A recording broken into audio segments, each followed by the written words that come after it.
श्रीमन्नारायण नारायण नारायण, लक्ष्मी नारायण नारायण नारायण, श्री गुरु नारायण नारायण नारायण, श्रीमन्नारायण नारायण नारायण, श्री हरि नारायण नारायण नारायण, लक्ष्मी नारायण नारायण नारायण, गोविंद नारायण नारायण नारायण, केशव नारायण नारायण नारायण, श्रीमन्नारायण नारायण नारायण, सत्यनारायण नारायण नारायण। श्री बालकृष्ण लाल की जय, श्री सत्यनारायण भगवान की जय। नंद भवन में सत्यनारायण कथा। नाना विघ्न मेरे लाला के ऊपर आए रहे हैं। हे गुरुदेव, हमारी इच्छा है कि कन्हैया के मंगल के ताईं एक सत्यनारायण भगवान की कथा अपने महलन में हम रखें। आप आज्ञा दो भगवान। ब्रह्म मुहूर्त में ही यमुना स्नान करके ब्रजराज ऋषि शांडिल्य की कुटिया जा पहुँचे थे। असुर समूह मेरे कन्हैया के पीछे पड़े भये हैं। अब तो भगवान नारायण ही हमारे लाला की रक्षा कर सके हैं। सजल नेत्रों से ब्रजराज ने अपने हृदय की बात ऋषि के सामने रखी थी। सब मंगल होगा, सब मंगल ही मंगल हो रहा है। पता नहीं ऋषि शांडिल्य को कुछ गलत लगता ही नहीं है। उनका कहना है मंगल भवन का विधान कभी अमंगलपूर्ण हो ही नहीं सकता। आज अमावस्या है, उचित ही है कि भगवान नारायण के मंगल पवित्र नामों का और उनकी लीलाओं का गान हो। वैसे तो आपके यहाँ भगवान नारायण ही स्वयं लीला कर रहे हैं। ये कहते हुए ऋषि शांडिल्य मुस्कुराए। जाओ, आप तैयारी करो। हे ब्रजराज, मैं समय पर पहुँच जाऊँगा, ऋषि ने कह दिया था। चरणों में प्रणाम करते हुए ब्रजराज प्रसन्नतापूर्वक वहाँ से चले गए और अपने नंद भवन में जाकर उत्साह से सत्यनारायण भगवान की पूजा कथा की तैयारियों में लग गए थे। पीली पीताम्बरी ओढ़ रखी है ब्रजराज ने। उनकी अर्धांगिनी ब्रजरानी उनके दाहिने ओर बैठी हैं। गोद में कन्हैया हैं, ऊँघते हुए बैठे हैं। आज जल्दी ही जगा दिया कन्हैया को मैया ने, क्योंकि सत्यनारायण भगवान का पूजन जो होना है। रोहिणी भी बैठी हैं, उनके गोद में दाऊ विराजे हैं। बाकी मनसुख, तोक, मधुमंगल सब आ गए हैं और पीछे बैठे हैं। कन्हैया बार बार छेड़ रहे हैं दाऊ दादा को। दाऊ दादा चुप रहने का इशारा करते हैं, पर कन्हैया मान नहीं रहे। फूल फेंक रहे हैं मनसुख के ऊपर। मनसुख हंस रहा है। मनसुख विचित्र मुखाकृति बना रहा है अपनी, जिसे देखकर कन्हैया खिलखिलाकर हंस पड़ते हैं। आहा, शालिग्राम भगवान की पूजा है नंदमहल में। ऋषि शांडिल्य अपने साथ विप्र वर्ग को लेकर बैठे हैं। प्रथम स्नान प्रारंभ हुआ शालिग्राम भगवान का। स्नान करा रहे हैं ब्रजराज। मंत्रोच्चार कर रहे हैं ऋषि शांडिल्य। आज बहुत गंभीरता से देख रहे हैं पूजन के क्रम को कन्हैया। दूध से स्नान कराया शालिग्राम जी को, फिर दही से, फिर शहद से, फिर गौ के घृत से, फिर शर्करा से। ये सब कन्हैया ने पहली बार इतने ध्यान से देखा था। मनसुख की ओर देखा कन्हैया ने। मनसुख ने अपने ओष्ठ पर जीभ फेरी। बड़ो ही मीठो है नारायण भगवान। कन्हैया खिलखिलाकर हंस पड़े। चुप चुप बैठ, मैया यशोदा ने चुप कराया। है गयो अभिषेक, ऋषि ने ब्रजराज ते कही, और फिर सुंदर वस्त्रन ते पहुँच के शालिग्राम जी को सिंहासन में विराजमान कर दिया। अब तो ऋषि सांडिल्य के नेत्र बंद हैं, ब्रजराज के हूँ नेत्र बंद हैं, ब्रजरानी ने हूँ अपने नेत्र बंद कर लिए।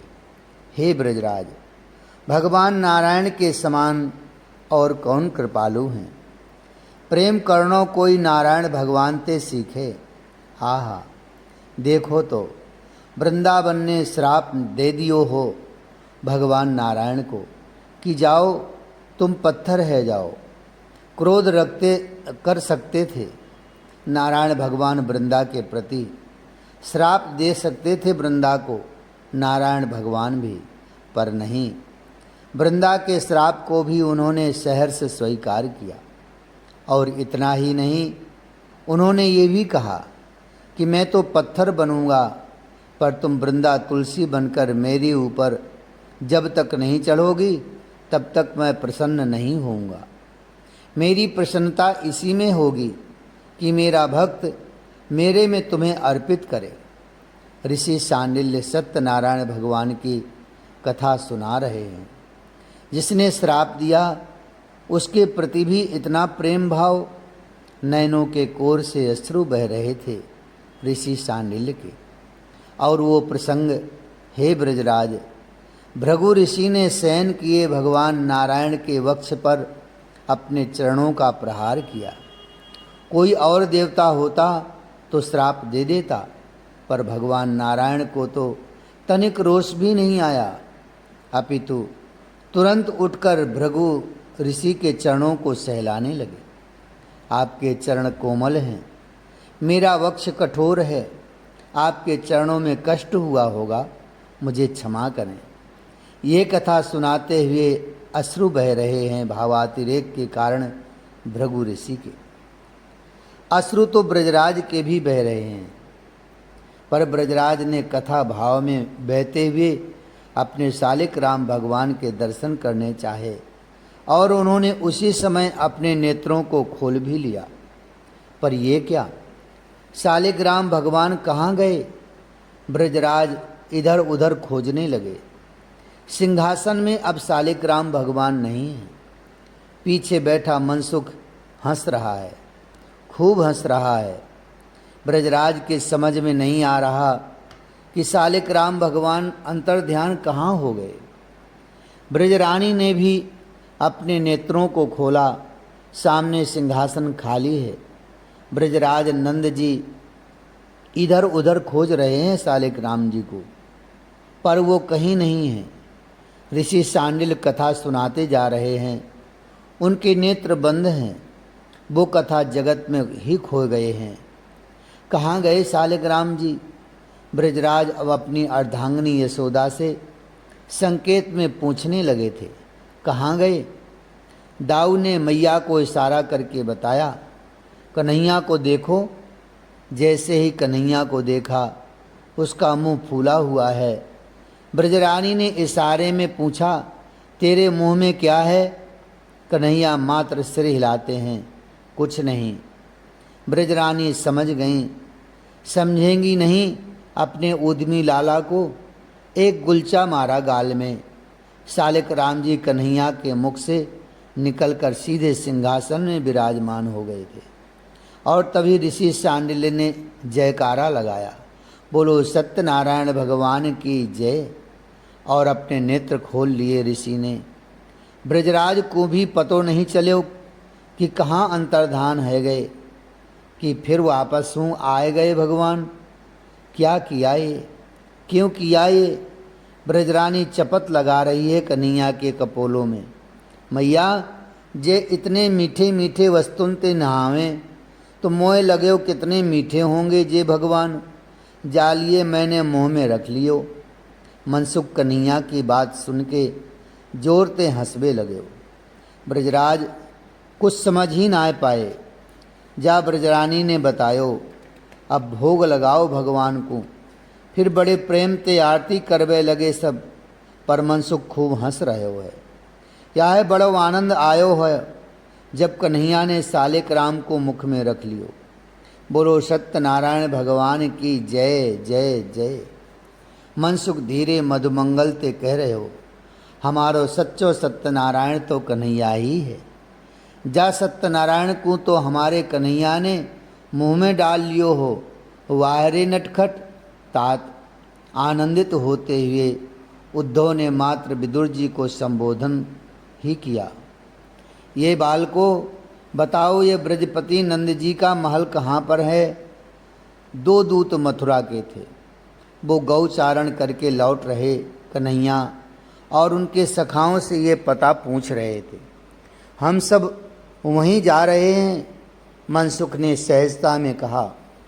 और ये भी कहा कि तुम लोग हमारे पीछे आओ। कन्हैया उन दो दूतों को बड़े ध्यान से देख रहे थे। वो दूत सहज थे, कोई असुर नहीं थे। हाँ, दूत अवश्य राजा कंस के थे। राजा कंस ने दूत क्यों भिजवाए? चिंता कन्हैया को होनी स्वाभाविक थी, क्योंकि ये सब तो बेचारे बहुत भोले हैं। लाठी चलाना मात्र आता है इन्हें, छल छिद्र इनमें कुछ है नहीं। और राजा कंस, वो तो समूल ब्रज को ही नष्ट करने में अपनी शक्ति को लगा रहा है। तुम कौन हो, क्यों आए हो? मनसुख ही पूछ रहा है उन दूतों से। राजा कंस के दूत हैं और उनका कुछ संदेश लाए हैं तुम ब्रजवासियों के लिए। मनसुख कन्हैया का मुख देखने लगा। भद्र, तोक, सुबल, श्रीदामा सब कन्हैया का ही मुख ताकने लगे थे। कन्हैया कुछ नहीं बोले। अभी क्या बोलते वो भी। चलो मेरे साथ। घर की ओर ना जाकर कन्हैया गोष्ठ की ओर मुड़ गए उन दूतों के साथ, क्योंकि घर में क्या ले जाना। ब्रजराज बाबा तो अभी गोष्ठ में ही होंगे और उनके साथ ब्रज के विशिष्ट जन भी मिलेंगे ही। बाबा, ये दूत हैं, मथुरा से आए हैं। गोष्ठ में पहुंचकर अपने नंद बाबा से कन्हैया ने कंस के दूतों को मिलाया और स्वयं अपने बाबा के पीछे खड़े हो गए। मथुरा से आए हो? ब्रजराज कुछ और पूछते कि उन दूतों ने स्वयं ही सब कुछ बता दिया। हम राजा कंस के दूत हैं, उन्होंने आप लोगों के लिए कुछ संदेश भिजवाया है। आप अगर कहें तो हम उस संदेश को पढ़कर सुनाएं।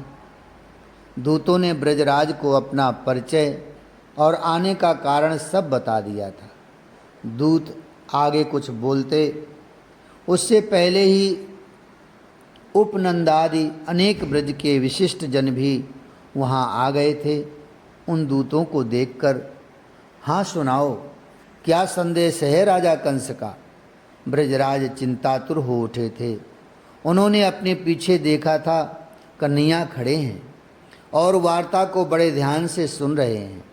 हे ब्रजराज, आप कुशल होंगे और आपका समाज भी कुशल होगा, ऐसी मैं भगवान रंगेश्वर महादेव से प्रार्थना करता हूँ। दूतों ने राजा कंस का संदेश सुनाना शुरू कर दिया था। श्रावण मास आ रहा है। आपके संज्ञान में ये बात है ही कि मैं भगवान शिव का परम भक्त हूँ। मेरे आराध्य भगवान रंगेश्वर महादेव, मैं उनकी पूजा अर्चना इस श्रावण मास में नील कमल के पुष्पों से करना चाहता हूँ। और ये नील कमल यमुना के काली दह में पर्याप्त मात्रा में पाए जाते हैं। मुझे ज़्यादा नहीं, 1 करोड़ नील कमल के पुष्प मथुरा में आप 4 दिनों के भीतर पहुंचा दें, अन्यथा आप जानते हैं मैं क्या कर सकता हूं। मेरी आज्ञा का पालन शीघ्र हो। आज्ञा से महाराज कंस लाल नेत्र हो उठे थे कन्हैया के। जब उन्होंने ये देखा कि उनके पिता ब्रजराज अपार चिंता के सागर में डूब गए हैं। कैसे कैसे आएंगे वो नीलकमल के पुष्प। ब्रजपति कुछ नहीं बोल पा रहे, क्या बोलते। दूत तो राजा कंस का संदेश सुनाकर जा चुके थे, पर तभी आकाश की ओर देखा कन्हैया ने। पर ये क्या, देवर्षि नारद आकाश में खड़े होकर हाथ जोड़ रहे हैं देवर्षि कन्हैया को। अब मुस्कुराए कन्हैया, क्योंकि लीलाधारी तुरंत सब समझ गए कि देवर्षि का ही सब किया धरा है। नारायण नारायण नारायण। एकाएक देवर्षि उतरे थे उस दिन मथुरा में। राजा कंस ने स्वागत किया। एकांत में बैठकर चरण धोए देवर्षि के। कब मारोगे कन्हैया को। देवर्षि ने ही राजा कंस के सिर में हाथ रखते हुए ये प्रश्न किया था। सारे उपाय निष्फल हो रहे हैं। हे गुरुदेव, मैंने क्या नहीं किया। पूतना को भेजा पर मार दी गई वो। श्रीधर गया पर वो भी सक्टासुर कागासुर। और तो और कल ही मैंने सुना कि तालवन में रहने वाला वो धेनुकासुर भी मारा गया। राजा कंस ने अपना दुख सब सुनाया था देवर्षि को। मैं एक उपाय बताऊं, नैनों को नचाते हुए बोले थे देवर्षि। हाँ गुरुदेव, अब बस आपका ही तो आसरा है। कंस ने हाथ जोड़कर कहा। श्रावण में रंगेश्वर महादेव की पूजा करो और उनके अभिषेक में नीलकमल के पुष्प अर्पित करो। देवर्षि बोलते चले गए। 1 करोड़ नीलकमल के पुष्प, वो कहाँ मिलेंगे। कंस अभी तक बात को समझा नहीं था।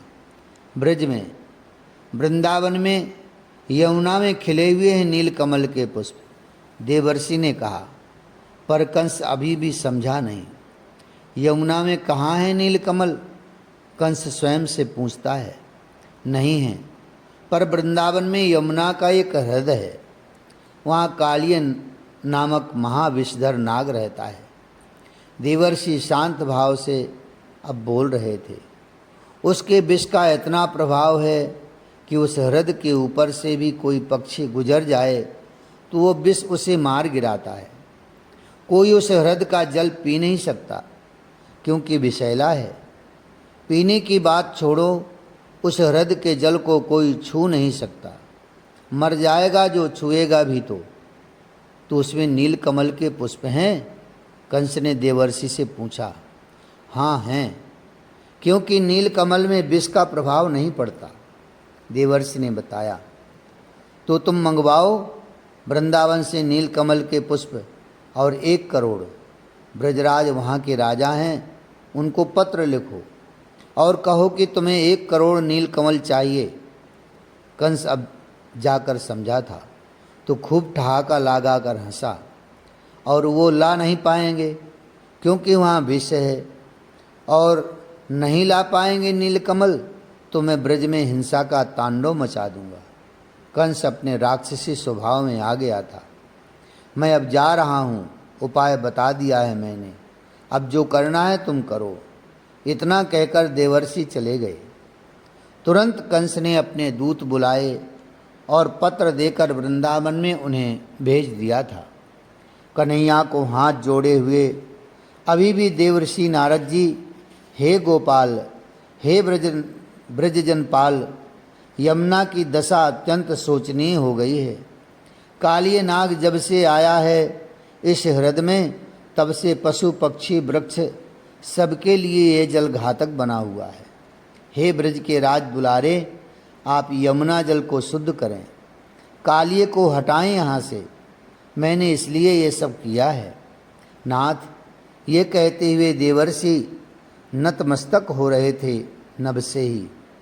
कन्हैया चल पड़े थे अब अपने महल की ओर।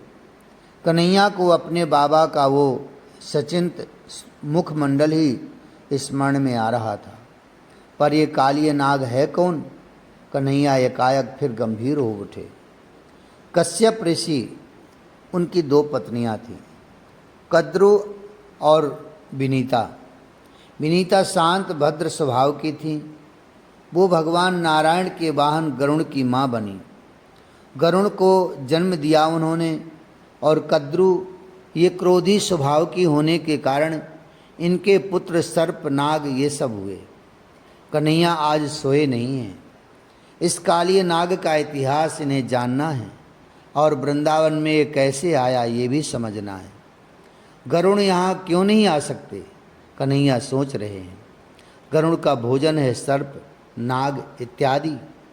फिर वृंदावन में उनको क्यों नहीं बुलाया जा सकता। रमण द्वीप से ये कालिए नाग अपने समस्त परिवार को भी यहीं वृंदावन के इस यमुना हृदय में ले आया था, जिसके कारण यमुना में विष दिन प्रतिदिन बढ़ता ही जा रहा था।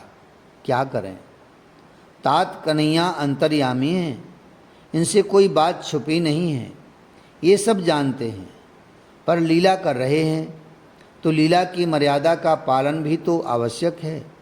लीला में आप सर्वांतर्यामी नहीं बन सकते। अगर बन गए तो लीला बनेगी ही नहीं। उद्धव ने विदुर जी को ये बात कही थी। गरुड़ की माँ विनीता दासी बन चुकी थी नागों की माँ कद्रू की। छल किया कद्रू ने विनीता के साथ और कपट से विनीता को दासी बना लिया। अब माँ दासी बन गई तो पुत्र भी दास। क्या सोच रहे हो कन्हैया। दाऊ भैया ने जब देखा कि उनका अनुज आज सो नहीं रहा तो कन्हैया से पूछ लिया, पर कन्हैया ने कोई उत्तर नहीं दिया। तब दाऊ ने स्वयं ही कहा, काली नाग के बारे में सोच रहे हो। कन्हैया ने दाऊ भैया के मुख की ओर देखा, फिर सिर हाँ में हिलाया। मैंने ही आकर संधि कराई थी सर्पों में और गरुण में। शेष स्वरूप दाऊ ने कन्हैया से कहा, मुझे आना पड़ा था क्योंकि गरुण और सर्पों में वो भीषण युद्ध छिड़ गया कि उसके समाप्त होने की कोई आशा ही नहीं थी। मुझे बीच में आना पड़ा। मैंने जब पूछा कि सर्पों बताओ गरुण क्या करे ऐसा जिससे उसकी माँ और वो तुम लोगों को दास्ता से मुक्त करें। तब सर्पों की माँ कद्रू ने कहा था, स्वर्ग से अमृत ले आए ये गरुण और हमारे पुत्रों को दे दें, बस विनीता और गरुण दासत्व से मुक्त। कन्हैया, मैंने गरुण की ओर देखा था और उसी समय सिर झुकाकर गरुण चले गए अमरापुरी। दाऊ जी कन्हैया को बता रहे हैं, जैसे तैसे देवों से लड़ झगड़ के गरुण अमृत का कलश ले तो आए पृथ्वी में, पर थक गए थे, इसलिए वो यमुना किनारे कदम्ब की डाल पर बैठ गए। वैसे गरुण का भार वो कदम्ब सह नहीं पाता, किंतु अमृत के 2-3 बूंदें उस वृक्ष पर गिर गई थीं, इसलिए गरुण का भार उसने थाम लिया। गरुण को भूख लगी थी क्योंकि देवों से युद्ध करके अमृत छीना था उन्होंने, श्रम तो हुआ था। क्षुधा से व्याकुल हो उठे थे गरुण। तभी यमुना में एक विशाल मत्स्य को देखा। बस झुककर जैसे उस मछली को मुंह में लेना चाहा गरुण ने, वो छटपटाई।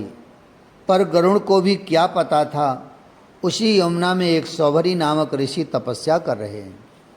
उनके तप में विघ्न हुआ। मत्स्य को आहार बना रहे हो करुण सौभरी लाल लाल नेत्रों से गरुण को देख रहे थे।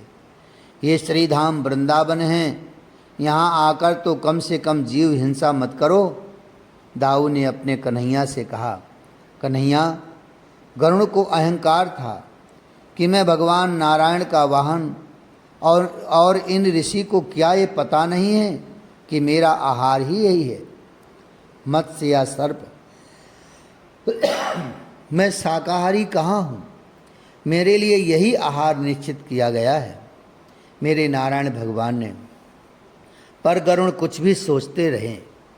उन तपस्वी ने तो श्राप दे दिया था गरुण को कि तुम अब वृंदावन में आकर किसी जीव को अपना आहार नहीं बनाओगे, अगर बनाया तो तुम स्वयं शक्तिहीन हो जाओगे। तपस्वी का श्राप पाकर गरुण सर्पों के पास भागे। अमृत सर्पों को प्रदान किया। दासत्व से मुक्त होते ही सर्वप्रथम गरुण ने सर्पों को अपना आहार बनाया और सृष्टि में हाहाकार मच गया। नाग सर्प अब बचेंगे नहीं। ब्रह्मा चिंतित हो उठे। तब हे कन्हैया, मुझे फिर मध्यस्थता निभानी पड़ी। दाऊ ने कहा, मैं फिर गया, मैंने समझाया गरुड़ को कि इस तरह हिंसा मत करो। तुमको आहार चाहिए तो नित्य 4-5 सर्प यहाँ रख दिए जाएंगे, तुम खाकर चले जाना।